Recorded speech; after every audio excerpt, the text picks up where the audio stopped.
Assalomu alaykum. Bugungi shablonimiz 14-shablon, ya'ni 14-biletga keldik. Xo'p, 14-bilet birinchi savolda yozilyapti. Transport vositasi ixtiyoriga berilgan vakolatnomasi bo'lgan shaxs o'zining ishtirokida transport vositasini boshqa shaxsga boshqarishni topshirishi mumkinmi? Mumkin, faqat u transport vositasini boshqarayotgan odamda haydovchilik guvohnomasi bo'lishi kerak. Birinchidan, ikkinchidan, sug'urtada, ya'ni majburiy sug'urta qilish bo'yicha sug'urta polisida ism familiyasi keltirilgan bo'lishi kerak. Yoki unaqa holat bo'lmaydigan bo'lsa, u transport vositasidagi qilingan sug'urta cheklanmagan miqdorda haydovchini boshqarishni ruxsat berishi kerak. Ya'ni cheklanmagan miqdorda haydovchi boshqarishi mumkin degan ma'lumotnoma bo'lishi kerak. Mana 3-javobda xuddi shu narsa yozilyapti. Keyingi savol. Agar yo'lda bu belgi o'rnatilgan bo'lsa, avtomobilni shatakka olishga ruxsat beriladimi? Bu belgi transport vositalarida tirkama bilan yurishni harakatini taqiqlaydi. Ya'ni pritsepli transport vositalari bu belgida o'rnatilganda harakatlanish mumkin emas. Endi savolda shatakka olish mumkin deb kelyapti.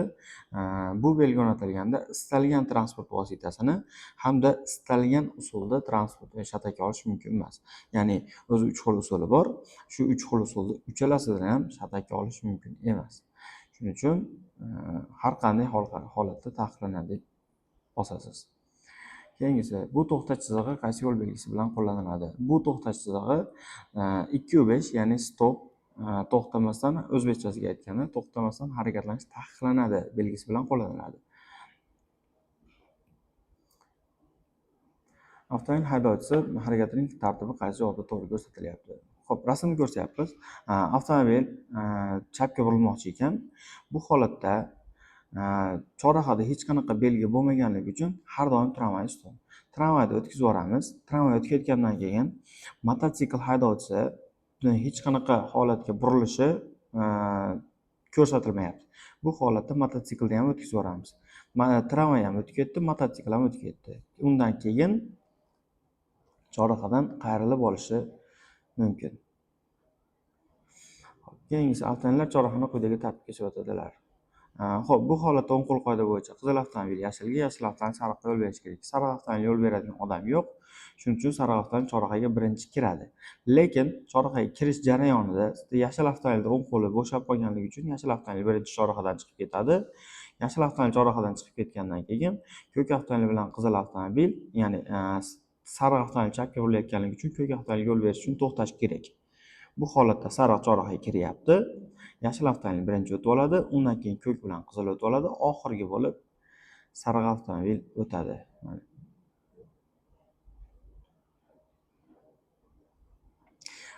Haydovchi boshqa haydovchilarning ko'zini qamashtirishi mumkin bo'lgan uzoqdan yorituvchi fara chiroqlarini yaqindan yorituvchi fara chirog'iga qachon almashtirish kerak? Danli farani qachon bilijli faraga almashtirasiz? Danli farani qachonki transport vositasi, ya'ni ro'pardan kelayotgan transport vositasiga 150 metr qolganda almashtirishingiz kerak yoki undan ham uzoqroq bo'lishi ehtimoli bor. Qachonki ro'parangizdagi transport vositasi fara chiroqlarini o'chirib yoqib, meni ko'zimga tushib qoldi fara degan ma'noda ishora berib qo'yish kerak. Shu holatda 150 metrdan uzoqroq masofada ham siz bilijli faraga olishingiz kerak. Ya'ni yaqinni yorituvchi chiroqqa almashtirishingiz kerak bo'ladi. Aholi punktlaridan tashqarida tirkamali yengil avtomobil haydovchilari soatiga 80 km etib belgilangan. Ya'ni bundan oshirishi mumkin emas. Ushbu ko'rsatilgan holatda siz mototsiklga yo'l berishingiz kerakmi?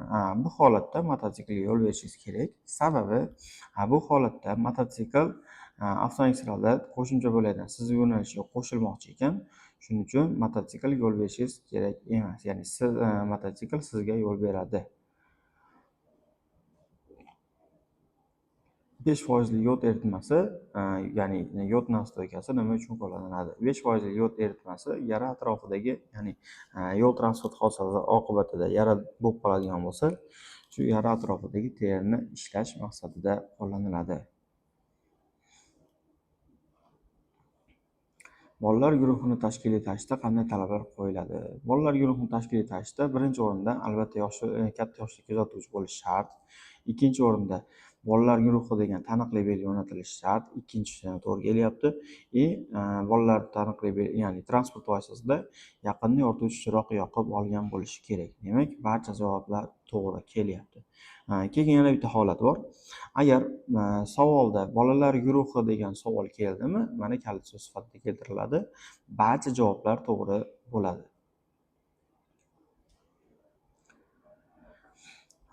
Qizil avtomobil chorrahani kesib o'tadi. Qizil avtomobil maxsus transport vositasi bo'lganligi uchun hech qaysi transport vositasiga yo'l berishi shart emas. Shuning uchun chorrahadan bu birinchi bo'lib o'tadi. Qaysi belgi velosiped yo'lkasi bilan kesishuvni bildiradi? Ikkinchidagi belgi velosiped yo'lkasi bilan kesishuvni bildiradi. Birinchidagi belgi velosiped yo'lkasi, ikkinchisi kesishuv, uchinchisi velosiped harakatlanishi taqiqlanadi, to'rtinchisi qo'shimcha axborot belgisi velosipedlarga tegishli degan ma'noni beradi. Bu chiziq qaysi yo'l belgisi bilan qo'llaniladi? Bu chiziq yo'l bering belgisi bilan qo'llaniladi, ya'ni 3 burchak 2/4 yo'l belgisi bilan qo'llaniladi.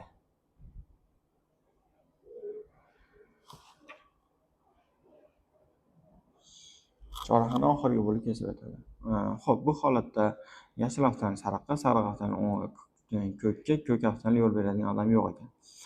Endi powerplanerga qaraydigan bo'lsak, ko'k avtomobil bilan sariq avtomobil to'g'riga harakatlanyapti. Yashil avtomobil burilish ishorasini yoqib olgan o'ngga. Demak, bu holatda ko'k avtomobil birinchi harakatlanaveradi. Yashil avtomobil sariq avtomobil yo'l berib turishi shart emas. Shuning uchun ko'k avtomobil bilan yashil avtomobil bir vaqtda harakatlanib ketish imkoniyati bor. Ikkalasi bir vaqtda o'tib ketgandan keyin oxirgi bo'lib sariq avtomobil o'tyapti. Avtomobillar chorrahani quyidagi tartibda kesib o'tadilar. Xo'p, bu holatda o'ng qo'l qoida bo'yicha, ya'ni sariq qizil bilan ko'kka, qizil bilan ko'k yashilga yo'l berish kerak. Yashil avtomobil yo'l beradigan transport vositasi yo'q. Shuning uchun chorrahadan birinchi bo'lib o'tib oladi.